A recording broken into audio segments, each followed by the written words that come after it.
एक अस्पताल नहीं बना पाए राजधानी में। लोहिया अस्पताल नेताजी ने स्थापना किया और माननीय अखिलेश यादव ने लोहिया इंस्टीट्यूट से लेकर सारा कुछ बना दिया। बड़े लेवल पे भ्रष्टाचार किया गया जी। आपको हर जल घर योजना था यार, हेल्पर थे तो अपना जितना जरूरत है उतना अपना साफ सुथरा पानी पिएगा। जो एम्बुलेंस माननीय अखिलेश यादव जी ने दी थी नहीं चला पाए। कैंसर का कितना बड़ा हॉस्पिटल बना रहे थे, आज कैंसर की कितनी बीमारियां हैं। माननीय अखिलेश यादव जी ने कैंसर का उस समय सोच लिया था कि कैंसर का हॉस्पिटल होना चाहिए जिससे लोग दिल्ली बम्बई और इधर उधर इलाज के लिए न करके लखनऊ राजधानी में करा। बिल्कुल आगे चला नहीं पा रहे। ये कह रहे हैं कि हमने हर घर में पानी पहुंचा दिया, बुंदेलखंड हो चाहे पूर्वांचल हो, हर घर में नल जल योजना दे दिया, हर घर में पानी आ रहा है। इससे बड़ा भ्रष्टाचार अभी तक जब भी जांच हो, और वो तो गांव के आदमी से पूछ लो कितना भ्रष्टाचार हुआ, मतलब जांच छोड़ जाओ। सर आप ग्रामीण परिवेश से हैं, आप अपने यहाँ से ही बताइए। हम बता रहे हैं, एक तो गांव में सड़कें टूटी जी, उसके बाद टंकियों में आज तक पानी नहीं आया, और कुछ टंकियां तो गिर रही अपने आप। हम किया कुछ किया, आप जांच करो, लेकिन जो बिल्डिंग बन गई अच्छे काम के लिए तो उसको आप चालू तो करो। भ्रष्टाचार को भी कारपोरेट में ले आ रहे हैं, कारपोरेट तरीके से भ्रष्टाचार करेंगे। कहते हैं एक स्वस्थ और संगठित समाज का निर्माण छात्र ही कर सकता है। छात्र संगठन जहां कहीं लोगों को संगठित होकर आगे बढ़ने की प्रेरणा देता है, वहीं विद्यार्थियों की लड़ाई भी छात्र संगठन ही लड़ता है। हमारे साथ लखनऊ विश्वविद्यालय के छात्र संघ के पूर्व अध्यक्ष राजपाल कश्यप जी हैं, जो कि समाजवादी पार्टी के विधान परिषद के सदस्य भी हैं। हम उनसे बात करेंगे, उनकी पूरी जर्नी जानेंगे, और हरदोई जिले से आने वाले राजपाल कश्यप जी का लखनऊ यूनिवर्सिटी का सफर कैसा रहा, इसके बारे में हम जानेंगे। बहुत बहुत स्वागत है सर आपका यूपी न्यूज में। धन्यवाद। सर सबसे पहले आपकी जर्नी जानेंगे। आप हरदोई जिले के रहने वाले हैं, किसान परिवार में आपने जन्म लिया, वहाँ से लेके लखनऊ विश्वविद्यालय का सफर, और फिर वहाँ छात्र नेता तक बनने का सफर, अध्यक्ष बनने का सफर, उपाध्यक्ष बनने का सफर, सर इसको बताएं हमारे दर्शकों को। देखिए, सबसे पहले तो हर मिडिल क्लास में या जो भी है किसान परिवार के लोग हों, पढ़ाई तो मैक्सिमम लोग इसलिए कराते हैं कि पढ़ जाएगा तो नौकरी पा जाएगा जी। इसीलिए गांव में सभी लोग, अब मैक्सिमम लोगों का यही होता है, और शिक्षित हो जाएगा तो जानकारियाँ हो जाएंगी सारी चीज़ें। तो हम लोग तो प्राइमरी में पढ़े जी।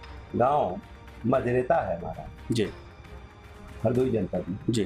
प्राइमरी में पढ़े, जहाँ टाट फट्टी तब कोई टेबल वो नहीं हुआ करता था जी।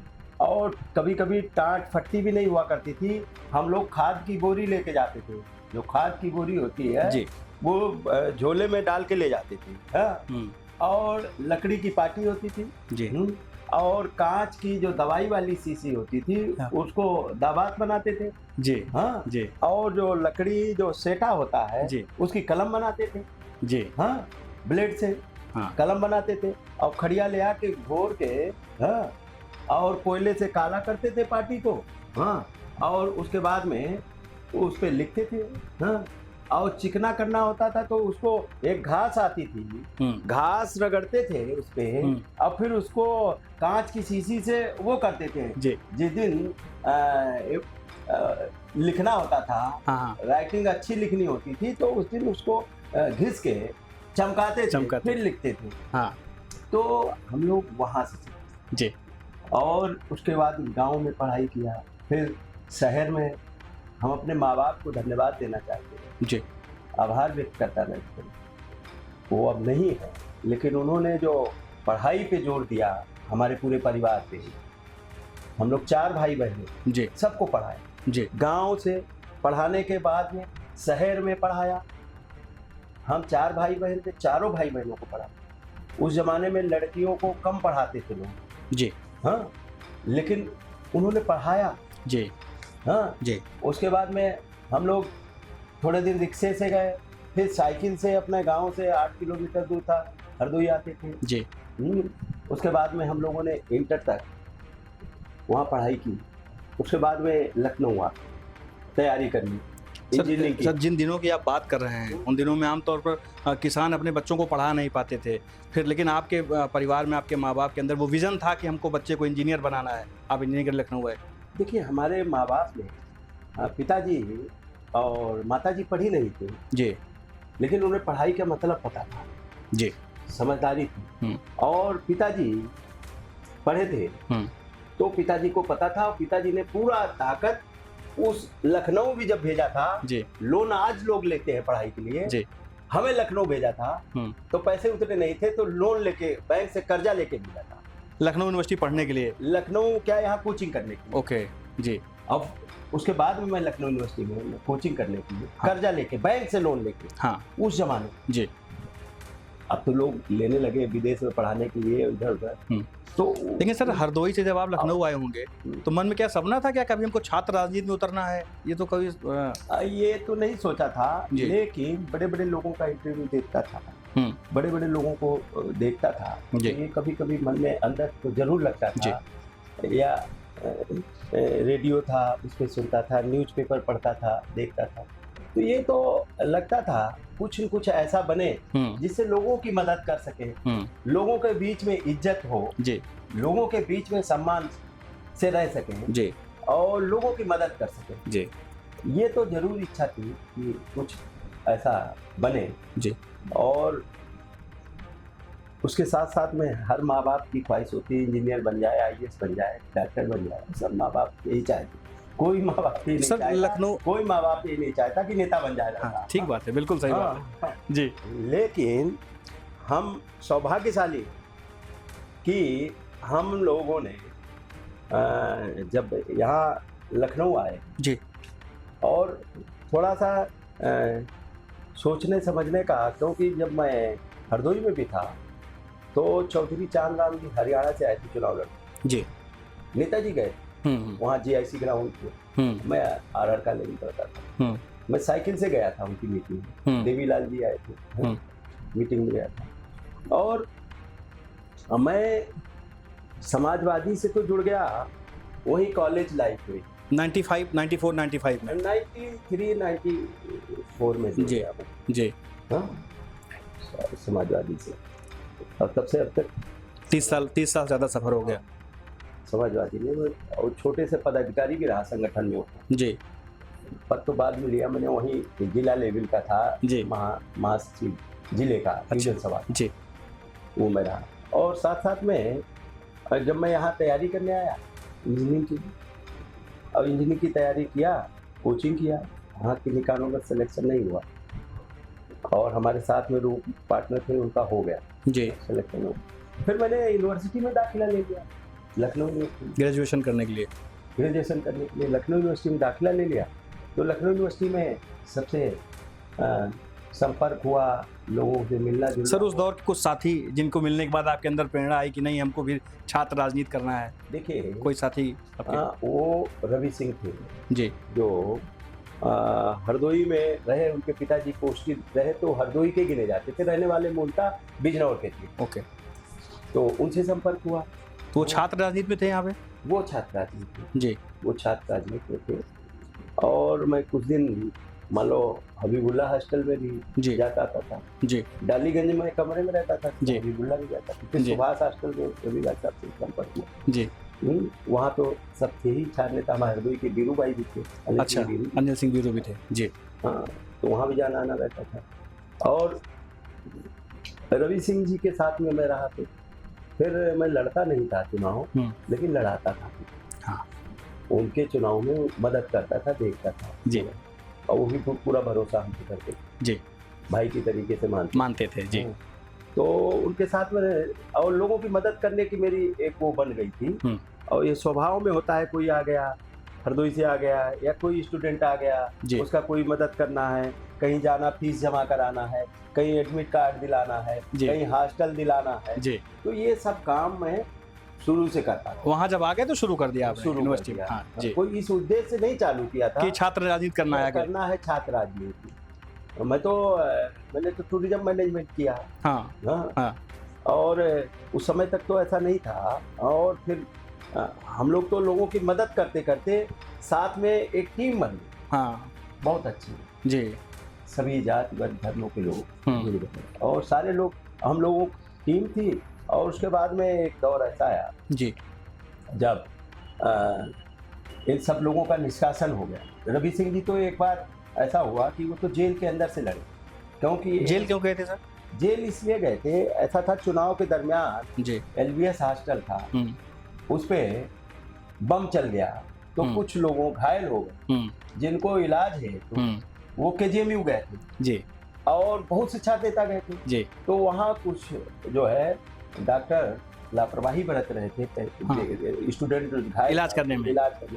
तो वही थोड़ा सा आंदोलन हो गया। उसी आंदोलन में जी वो कई छात्र नेता जेल भेज दिए गए, उनको भी भेज आप भी दिया थे उस आंदोलन में? गया। नहीं, मैं वहाँ नहीं था। अच्छा, मैं वहाँ पे नहीं था। अच्छा, मैं हॉस्टल में था। हाँ। उस समय मैं हॉस्टल में था तो वो उसी में जेल चले गए। वो जेल चले गए तो चुनाव चल ही रहा था। हाँ। नामांकन हो चुका था। हाँ। तो अब चुनाव चल रहा था तो फिर पूरा चुनाव हम लोगों ने पूरा व्यवस्थित किया। वो जेल के अंदर से चुनाव जीते, जीत गए, वाइस प्रेसिडेंट जीते। अच्छा, हाँ, मतलब उनका पूरा मैनेजमेंट आपने बाहर रह के किया था? वो जेल में थे? वो जेल में थे, पूरा मैनेजमेंट किया। ठीक है, ठीक है।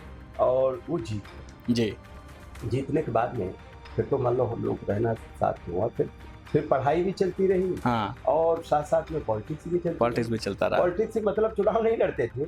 उसके बाद में फिर कुछ दिन बाद निष्कासित हो गए सारे लोग, सारे छात्र नेता जिसमें यूनिवर्सिटी से रवि सिंह जी थे, हाँ, जय सिंह हो, धनंजय सिंह हो, बहुत से छात्र नेता निष्कासित कर दिए गए। हाँ।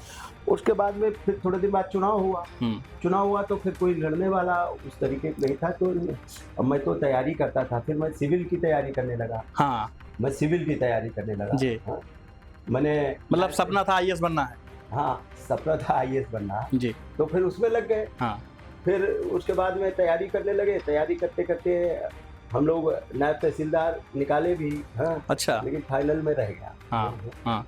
और प्री वगैरह सब निकाले थे। तो उसके बाद में फिर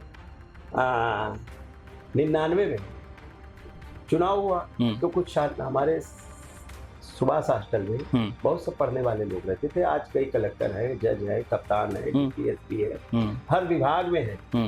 तो सुभाष साइंस का छात्र हॉस्टल था। अच्छा। उसमें सब पढ़ने वाले लोग रहते थे। सब पढ़ने वाले लोग उसको मानते थे, चाहते थे। और उन्हीं लोगों ने पंचायत डाल के कहा कि ऐसा है, अपने हॉस्टल से कोई अब नेता नहीं लड़ने वाला है तो आपको खड़ा कर दिया। हाँ, आपको खड़ा कर दिया। ठीक है। यही इनकी सोशल लाइफ भी है, इनका सब सर्किल भी है, सब लोग मानते हैं। हाँ। स्वीकारता थी सभी लोगों में। जी। ये 99 की बात है? हाँ, 99। जी। तो उन लोगों ने लड़ा दिया। कम समय था, चुनाव घोषित हो गया, तब हम लोगों ने फैसला लिया। हाँ। तो हम उस बार ये हुआ कि एक अनुराग सिंह चौहान जी हुआ करते थे। हाँ। बहुत सीनियर थे। हाँ। और वो जो महामंत्री लड़ते थे। हाँ। कई वर्ष महामंत्री लड़ते रहे, हारते रहे। हाँ। उन्होंने डिमोशन कर लिया अपना। हाँ। जब चुनाव के दरमियान। हाँ। और लोगों से कहा कि भाई अब हम तो अब विदाई लेना चाहते हैं यूनिवर्सिटी से। हाँ। अब मैंने तो डिमोशन भी कर लिया, तो मुझे जिता दो। हाँ। तो उनके पास सिंपैथी चली तो मैं 100-150 वोट से हार गया। अच्छा। हाँ, तो हार गया। तो फिर 99 के बाद चुनाव नहीं हुआ 3 बरस। ठीक है, मतलब 2003 आ गया फिर? हाँ, 3 आ गया। 3 में जब माननीय अखिलेश यादव जी ने आंदोलन किया था, उस दिन यूनिवर्सिटी में ही थे, आंदोलन किया था। उसी दिन सरकार गिर गई थी, BSP की। हाँ। अच्छा। सरकार गिर गई थी, उसमें नेताजी बने चीफ मिनिस्टर। नेताजी ने शपथ लिया और शपथ लेने के बाद में यहाँ से लखनऊ से शपथ लेने उसी दिन इलाहाबाद यूनिवर्सिटी गए। छात्र संघ भवन पे कार्यक्रम दिया था पूर्व में। और पूर्व में दिया था जब चीफ मिनिस्टर नहीं बने थे। देखो समाजवादी कितने वादे के पक्के होते हैं जी। आज कोई प्रधान भी बन जाए। हाँ। अब पूर्व में वादा किया हो तो कहेगा कि आज अब कार्यक्रम नहीं देंगे, अब तो प्रधान बन गए, अब प्रधानी के हिसाब से कार्यक्रम देंगे। अगर कहीं जी, हाँ। जी। उन्होंने तो शपथ लिया था, उसी दिन का कार्यक्रम पूर्व में दिया था, लेकिन उन्होंने कार्यक्रम नहीं संशोधित किया। इलाहाबाद यूनिवर्सिटी में जो छात्र नेताओं ने समय मांगा था, वहाँ गए और वहाँ से भाषण दिया। और उन्होंने भाषण दिया कि एक तो फीसें बहुत बेतहाशा बढ़ गई थी, उसके लिए भी हम लोगों ने बहुत आंदोलन किया था। उन्होंने 1995 की फीस कहाँ लागू हुई? जो 1995 में फीस थी वो 2003 में लागू। वो 2003 में लागू। जो बेतहाशा फीसें बढ़ गई थी, BJP और BSP की मिली हुकूमत थी। तो एक तो वो हुआ। उसके बाद में उन्होंने छात्र की घोषणा कर दी। उसके बाद में हम लोग जो है यूनिवर्सिटी में चुनाव का समय आया तो वहाँ के स्टूडेंटों ने, छात्राओं ने मुझको वाइस प्रेसिडेंट लड़ाया और माननीय अखिलेश जी नेताजी की कृपा से वाइस प्रेसिडेंट में बना। आप चुनाव जीत गए। मैं चुनाव जीत गया और हमारे साथी पवन पांडे जी थे, जो हम लोग लड़े थे जी। आपस में। अच्छा, पवन पांडे जी आपके खिलाफ में थे। हाँ। आज आप लोग एक ही पार्टी में हैं। नहीं, तब भी एक ही दल में थे। अच्छा। तब भी एक ही दल में थे जी। टिकट नहीं किसी को हुआ था। हाँ, हाँ। हम लोगों को खुला छोड़ दिया। अच्छा कि आप लोग लड़ सकते हैं आपस में। लड़ हाँ, सकते हैं। ठीक है। तो वो उस बार मैं जीता। फिर अगली बार वाइस प्रेसिडेंट का चुनाव हुआ 2004-5 में। 3 में। अच्छा, 3 में हाँ। वाइस प्रेसिडेंट को हुआ। हाँ। 2004 में प्रेसिडेंट का हुआ। हाँ। 4 में प्रेसिडेंट को हुआ तो उसमें समाजवादी पार्टी में हमारे अखिलेश यादव जी ने और नेताजी ने आपको मुझे लगाया। टिकट देके। सर उसमें एक बात आपके बारे में हमने पढ़ी कि आपने नेताजी को खून से चिट्ठी लिखी थी कि हमको टिकट दिया जाए। तो क्या वो घटना सर क्या थी? नहीं, चिट्ठी नहीं लिखा था, एक चित्र बनवाया था अपने ब्लड से नेताजी का। अच्छा। चिट्ठी नहीं लिखा था और एक कार्यक्रम था छात्र संघ उद्घाटन का, जिसमें बहुत हमारे सरकार के कम से कम 10, 15, 20 मिनिस्टर रहे होंगे और नेताजी भी आए थे। मैं वाइस प्रेसिडेंट था। हाँ, तो यूनियन ने कराया था। तो उसमें जब मुझे बोलने को मौका मिला और एक मैंने उनको अपनी तरफ से भेंट करने के लिए, अब मेरे पास तो ऐसा कुछ था नहीं। हाँ। हम लोग सामान्य परिवार से आए, तो हम लोगों ने नेताजी को दिल से और बहुत मानते थे, तो हम लोगों ने देने के लिए कुछ ऐसा नहीं था। तो एक चित्र जो है नेताजी का अपने ब्लड से बनवाया, वो आपने दिया उनको? वो दिया। नेताजी बहुत भावुक थे। नेताजी ने कहा भी, नौजवानों आपके खून की जरूरत नहीं है, आपकी मेहनत और पसीने की जरूरत है। नेताजी ने दिया और नेताजी ने कई जगह इस चीज का जिक्र भी किया और नेताजी से हम लोग प्रभावित थे, क्योंकि वो वास्तव में जी, अगर छात्र संघ नहीं होता जी, तो एक हमारे जैसा सामान्य परिवार, किसान परिवार का बेटा यहाँ तक नहीं आ सकता जी। हो सकता विधायक, MP, MLA बन सकते थे जी, अगर राजनीति करते, लेकिन जो छात्र संघ का, जहाँ 100% पढ़े लिखे लोगों ने वोट दिया मुझे, बिल्कुल, विभिन्न जाति, वर्ग, धर्म, विभिन्न जिलों के लोग थे, प्रदेश के लोग थे जी, जहाँ पे हमको चुना। जबकि जहाँ पे यूनिवर्सिटी में अभी तक अंग्रेजों के जमाने से लेकर छात्र संघ है, अभी तक कोई बैकवर्ड अध्यक्ष नहीं हुआ था। आप पहले बैकवर्ड अध्यक्ष थे? पहले बार कोई बैकवर्ड। तो हम लोग जब लड़ने अध्यक्ष का, तो लोगों ने कहा कि अरे उपाध्यक्ष तो ऐसे जीत गए और अध्यक्ष में तो बहुत टफ होता है और अध्यक्ष में वोट नहीं लो मिलेगा। हाँ, लेकिन वहाँ के छात्र छात्राओं को मैं धन्यवाद देता हूँ जी। उन्होंने मुझ जैसे व्यक्ति को चुना और यूनियन का अध्यक्ष बनाया और मैं समाजवादी पार्टी का आभारी हूँ, ऋणी हूँ कि उन्होंने बहुत कठिन परिस्थिति में मुझे टिकट दिया था जी। विपरीत परिस्थितियों में, जबकि कोई इक्वेशन नहीं था, समीकरण नहीं था। हमारी कम्युनिटी के अगर देखो तो वहाँ बहुत कम लोग थे जी। हाँ, कम्युनिटी में तो अगर, लेकिन भरोसे पे आप खरे उतरे लोगों ने।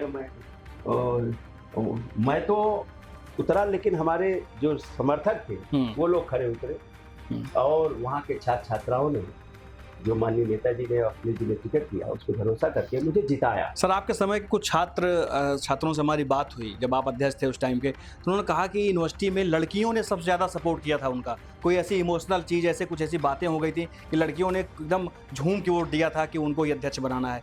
नहीं, हाँ, लड़कियों का जो छात्राएं थी उनका ज़्यादा सपोर्ट था जी। एक तो जो भी हो मुझ पर भरोसा उनका था। दूसरी एक प्लस पॉइंट था कि हमारी सिस्टर भी थी वहाँ।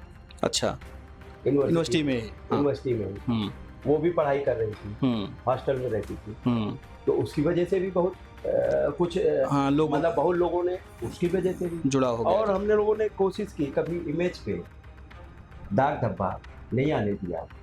और देखिए, छात्राओं को चाहिए भरोसा जी।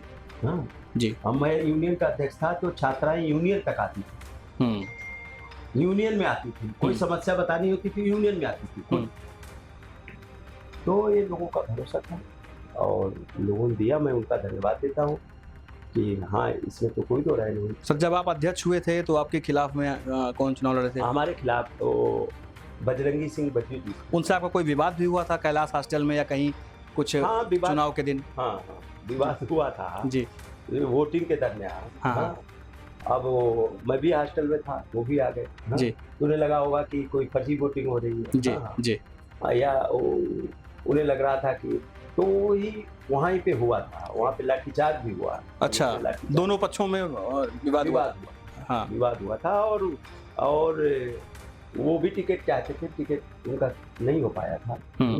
तो विरोध में लड़ गए आपके। हाँ, और उन्होंने भी बहुत ताकत से चुनाव लड़ा और हमने भी ताकत से लड़ा और सबका आशीर्वाद था, पार्टी का आशीर्वाद था। और वोटिंग काउंटिंग पे भी एक एक वोट पे झगड़ा हो रहा था। हाँ जी। और निष्पक्ष काउंटिंग कराने के लिए माननीय नेताजी ने सब अधिकारियों को लगाया, क्योंकि कुछ लोग बेईमानी भी करना चाहते थे चुनाव काउंटिंग में बेईमानी करना चाहते। जी। हाँ जी। कुछ लोग बेईमानी करना चाहते थे, बेईमानी से हमको हराना चाहते थे। जी। हाँ? जी। तो उन्होंने निष्पक्षता के लिए अधिकारियों को लगाया कि निष्पक्ष, और एक एक वोट की काउंटिंग हुई और पूरी रात काउंटिंग हुई। सुबह 9 बजे तक काउंटिंग हुई।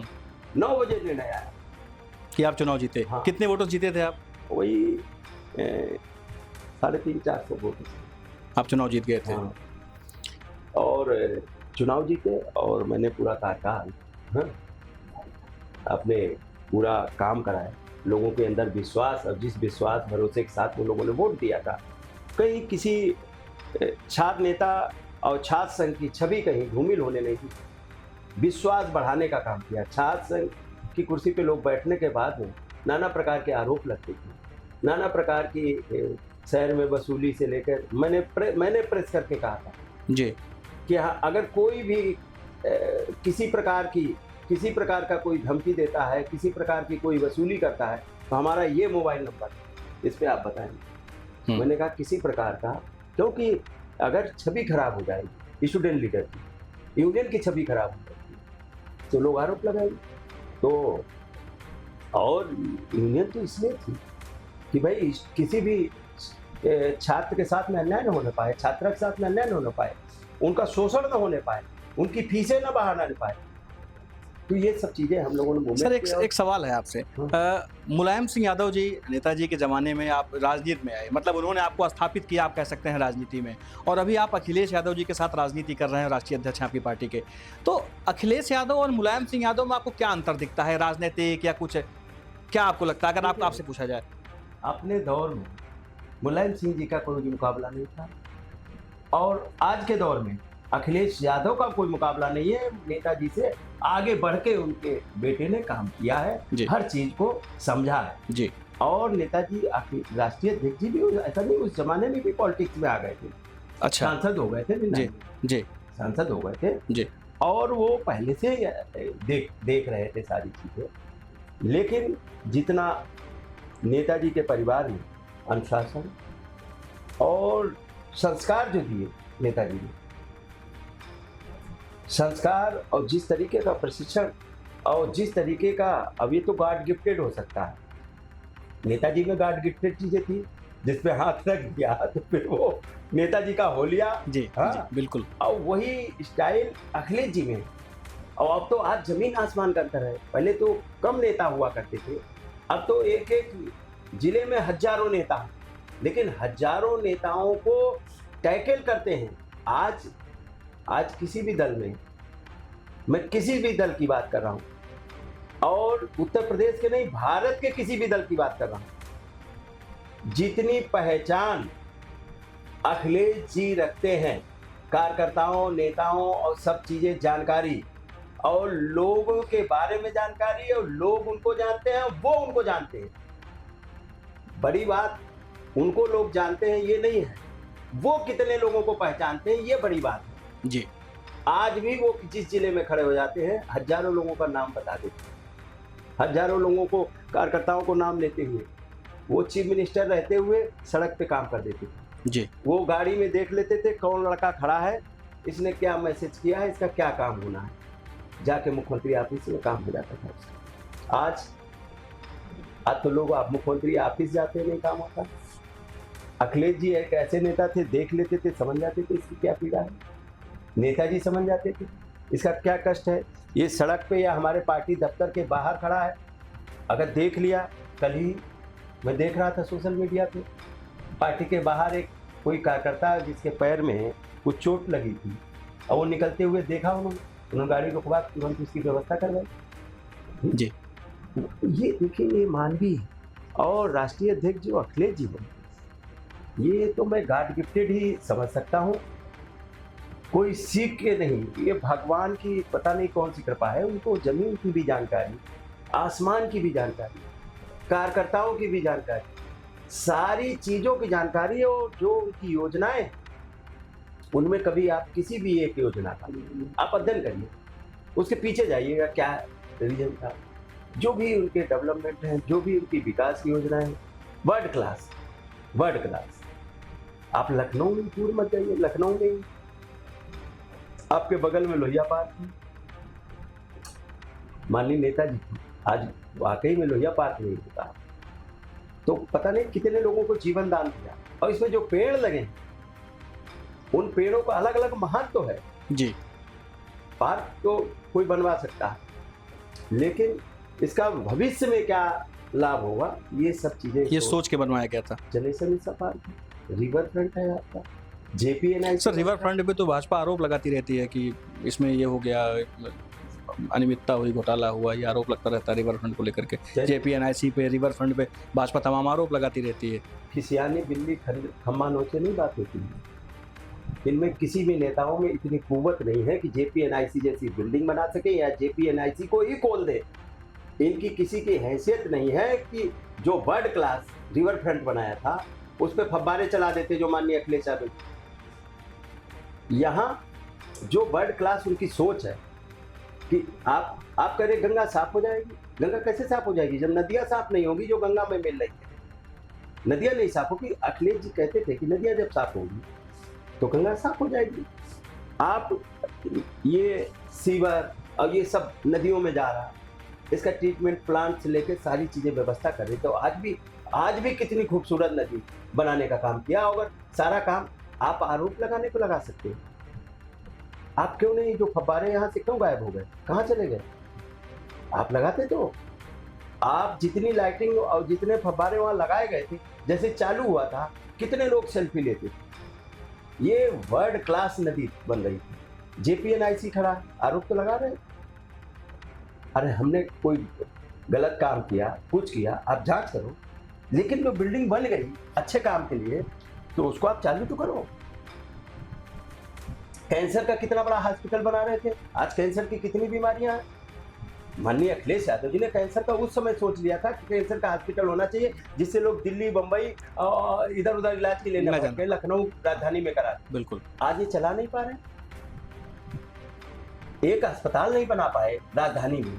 लोहिया अस्पताल नेताजी ने स्थापना किया, वो माननीय अखिलेश यादव ने लोहिया इंस्टीट्यूट से लेकर सारा कुछ बना दिया। एक लोकनारायण हॉस्पिटल बना दिया और PGI में जो एक्सटेंशन हुआ जितना, वो सब अखिलेश जी का है। और आपके इसमें KGMU में एक्सटेंशन हुआ, वो माननीय अखिलेश जी ने। तो आप किसी के तो स्वास्थ्य पे भी नहीं काम कर पाए। जो एम्बुलेंस माननीय अखिलेश यादव जी ने दी तो वो ठीक से नहीं चला पा रहे। एम्बुलेंस से लेकर ये कह रहे हैं कि हमने हर घर में पानी पहुंचा दिया, बुंदेलखंड हो चाहे पूर्वांचल हो, हर घर में नल जल योजना दे दिया, हर घर में पानी आ रहा है। इससे बड़ा भ्रष्टाचार अभी तक जब भी जांच होगी, और वो तो गांव के आदमी से पूछ लो कितना भ्रष्टाचार हुआ, मतलब जांच छोड़ जाओ। सर, आप ग्रामीण परिवेश से हैं, आप अपने यहाँ से ही बताइए। हम बता रहे हैं, एक तो गांव में सड़कें टूट गई जी, हाँ जी। उसके बाद टंकियों में आज तक पानी नहीं आया, और कुछ टंकियां तो गिर रही अपने आप, गिर रही कि नहीं, एक साल के अंदर ये बड़े लेवल पे भ्रष्टाचार किया गया जी। आपको हर जल घर योजना था यार, हैंडपंप दे दो अपना, जिसका जितना जरूरत है उतना अपना साफ सुथरा पानी पिएगा। ये व्यवस्थित भ्रष्टाचार बीजेपी के शासनकाल में किया जा रहा है कि ये व्यवस्थित हर चीज, भ्रष्टाचार को भी कारपोरेट में ले आ रहे हैं, कारपोरेट तरीके से भ्रष्टाचार करेंगे जिसे एक आदमी पूरा लूट लेगा। आज सुनने में आता है कि गुजरात की कंपनियां या यूपी में ठेकेदारों को मेट बना दिया। हाँ, ठेकेदारों को मेट बना दिया। अब गांव में घर घर योजना जाने कितनी योजनाएं चली, वो भी गुजरात की कंपनी। अरे यहाँ के ठेकेदार क्या घात छीनेंगे? हाँ, तो ये बताइए, तो ये भ्रष्टाचार है। पानी की टंकियां कितनी गिर गई, अभी पानी आया नहीं, सड़क खोद के डाल दी, वो सड़क अभी बनी नहीं, क्या पानी? ये तो केवल भ्रष्टाचार है, सबसे बड़ा भ्रष्टाचार है। तो इसलिए भ्रष्टाचार, ये तो भ्रष्टाचार में देखिए इनका तो रिकॉर्ड, इन्होंने तो भगवान राम पे भ्रष्टाचार के चंदे में भगवान राम के घोटाला कर दिया। आपकी मंदिर की छत टपकने लगी, बताओ, ये भ्रष्टाचार है। पार्लियामेंट की छत टपकने लगी, कहते हैं हम राम को लाए हैं। ये तो देखिए उनका घमंड था, और भगवान राम ने उनका घमंड अयोध्या में ही ठीक कर दिया। अवधेश पासी जी को, माननीय अवधेश जी को जिता के, देखिए भगवान राम आराध्य, ये लोग भगवान राम को बेच सकते हैं, भगवान राम को मानते नहीं है, भगवान राम की आड़ में अपने पाप छुपा रहे हैं। तो इसलिए, और आप देखिए मंदिर, भगवान राम के मंदिर में घोटाला हुआ, जमीनों में खरीद फरोख्त में घोटाला हुआ, चंदे में भ्रष्टाचार हुआ, निर्माण में भ्रष्टाचार, सड़कें धंस गई, पहली बरसात छत टपकने लगी, लोकतंत्र का मंदिर पार्लियामेंट, उसमें छत टपकने लगी। और इन्होंने तो संविधान में भी जो मुखिया राष्ट्रपति होती है, उनसे ना पार्लियामेंट का उद्घाटन कराया, वो तो उसकी मुखिया है, मंदिर में नहीं बुलाया, कोई बात नहीं, क्योंकि वो आदिवासी थी, नहीं बुलाया उन्होंने। तो आदिवासी थी इसलिए नहीं बुलाया। दलित आदिवासी को नहीं मानते हैं लोग ना। अच्छा, अगर मानते होते तो राष्ट्रपति को बुलाते। इन्होंने कहा मैंने राष्ट्रपति बनाया, बनाना आदिवासी बनाया तो वोट के लिए, वोट के लिए, ना कि अधिकार के लिए। जी, अधिकार देना, अब वोट के लिए बैठा लेना। जैसे वो बैठा दिए जाते ना, गाँव में खेतों में पुतले लगा दिए जाते हैं, लकड़ी में कपड़ा टांग के, लोगों को धोखा लगता रहे कि आदमी खड़ा है। हाँ, तो राष्ट्रपति वही है। राष्ट्रपति की बात नहीं मैं कर रहा हूँ। राष्ट्रपति को वास्तव में आदिवासियों को अगर आप मानते हो, आदिवासियों को हक अधिकार दे दो। उनके अनुसूचित जात के, जनजात के आज तक प्रमाण पत्र नहीं बन रहे। बलिया में ही लोग बैठे धरने पे, गोंड बिरादरी के नहीं मिल रहे, उनके हक अधिकार नहीं मिल रहे, जड़ जमीन जंगल पे जो अधिकार था वो नहीं मिल रहा। आज भी कितने लोग भुखमरी की जीवन नहीं जी पा रहे हैं सही से, उनके लिए क्या योजना लाए? सर कहते हैं हमने गरीबों को फ्री में राशन दिया, सबका पेट भर रहे हैं। ये देश का दुर्भाग्य है, हाँ, कि जो बता रहे हैं कि मैं बहुत विकास किया, आम आदमी का जीवन बदल दिया। राशन तो सब फ्री में दे रहे हैं। दूसरी तरफ कह रहे हैं 80 करोड़ लोगों को मैं 5 किलो अनाज दे रहा हूँ। जी, ये देश का दुर्भाग्य है कि आज भी जब वो कह रहे हैं कि विश्व गुरु बन गया, तब भी लोग 5 किलो अनाज के लिए अभी तरस रहे, शौचालय के लिए तरस रहे, 5, 7, 8, 10 हजार का शौचालय। ये कह रहे हैं कि प्रति व्यक्ति आय बढ़ गई। प्रति व्यक्ति आय, अगर 100 उद्योगपतियों की आय निकाल दी जाए, जो पूरा निकालते हैं उसमें 100 व्यक्तियों की आय निकाल दी जाए, अलग कर दी जाए, उसके बाद प्रति व्यक्ति आय निकाली जाए, तो बहुत से लोग तो आज भी ऐसे हैं जो दिन में 10-20 रुपए भी नहीं कमा पा रहे। तो आप कुछ लोगों को बड़ा दिखाते हो। लोहिया जी कहा करते, गैर बराबरी उतनी ठीक है जितनी उंगलियों के बराबर उंगलियों में गैर, जब आवश्यकता पड़े तो मुट्ठी बन जाए। सर एक अंतिम सवाल आपसे, इसके बाद हम खत्म करेंगे अपना सेशन। सर अखिलेश यादव जी कहते हैं, समाजवादी पार्टी के बड़े नेता कहते हैं, आप लोग भी कहते हैं तमाम इंटरव्यूज में कि 2027 में हमारी सरकार बन रही है। क्यों बन रही है सरकार आपकी? क्या लगता है कि आपकी सरकार क्यों बनेगी 27 में? क्यों जनता आपको वोट देगी 2027 में? देखिए, जनता इसलिए वोट देगी, समाजवादियों पे भरोसा होती, नेताजी के कार्यकाल में भी काम हुआ था, लोग आम गाँव गरीब, हमारा नारा था रोटी कपड़ा सस्ती हो, दवा पढ़ाई मुफ्ती हो। पर्चा दवाई का 1 रुपये निकलने का काम किया था, 1 रुपये के पर्चे पे पूरा इलाज होता था। आज भी सरकारी अस्पताल में 1 रुपये का पर्चा बनता है जी। हाँ, उसके अलावा पढ़ाई हम लोगों ने बताई आपको।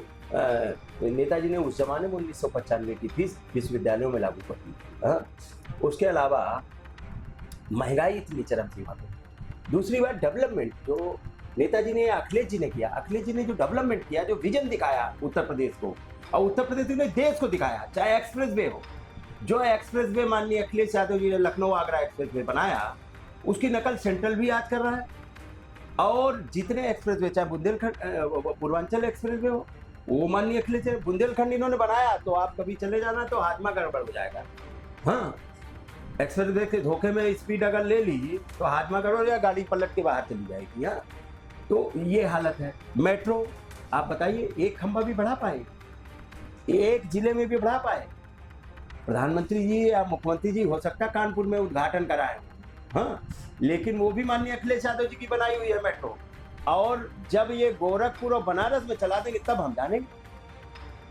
हाँ, तो इसलिए माननीय अखिलेश यादव जी के प्रति लोगों ने देखा है, क्योंकि आज आरक्षण खत्म हो रहा है, आज नौकरियों में आप बताइए, सेना में अग्निवीर बना रहे हैं, जितनी भर्तियां हुई, लगभग 2 दर्जन भर्तियां इनके यहाँ पेपर जो है कैंसिल हुए, लगभग 2 दर्जन।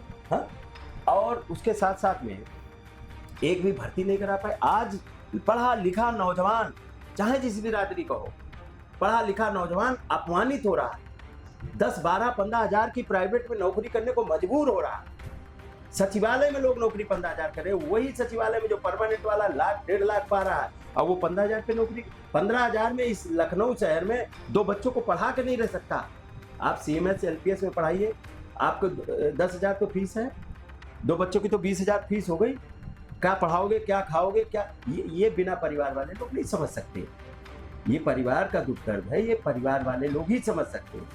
और माननीय अखिलेश यादव एम्बुलेंस दिया, ये गाड़ियाँ दी, 500 रुपये समाजवादी पेंशन दे रहे थे महिलाओं को, बेरोजगार नौजवानों को लैपटॉप दे रहे थे, सारी चीज़ें, नौकरियां दे रहे थे सरकारी, तो लोगों को भरोसा है। और इसीलिए 24 में आपने देखा होगा, जो माननीय अखिलेश यादव ने PDA का गठन किया, उसका कोई तोड़ बीजेपी के पास नहीं है। और PDA में सब लोग हैं, पीड़ित दुखी सब लोग हैं, पिछड़े, दलित, आदिवासी, अल्पसंख्यक, आदि आबादी तो है ही है। और फिर वो चाहे जो न हो जाता, जो पीड़ित दुखी है वो सब इसमें है, और वो चट्टान बन के। और पीड़ित दुखी आज के जमाने में बीजेपी से सब है। छोटा व्यापारी परेशान है, सब परेशान, स्टूडेंट परेशान, नौजवान परेशान। और ये केवल धर्म की चाशनी लगाते, कुछ नहीं मिलता है तो। हाँ, और इनके ज़माने में क्या क्या नहीं हो रहा। आप देखें, हवाई जहाज कैसे वो हो गया, एयर इंडिया का जहाज, रेल चला नहीं पा रहे, प्राइवेट सेक्टर में भी दे रहे हैं, हवाई अड्डा चला नहीं पाए, वो बेचे दे रहे हैं। आप बताइए, सेना कितनी बहादुर सेना हमारी, जिस बहादुर सेना ने, नेताजी जब थे, पाकिस्तान ने गोलाबारी की और नेताजी ने घुस के गोलाबारी कराई। हाँ, और जब तक नेताजी रहे तब तक चुर्रन नहीं हुई पाकिस्तान की हिंदुस्तान तरफ नजर उठाने की। चाइना 1 किलोमीटर घुसाया था, नेताजी ने सियाचिन में खड़े होकर 4 किलोमीटर सेना घुसा दी।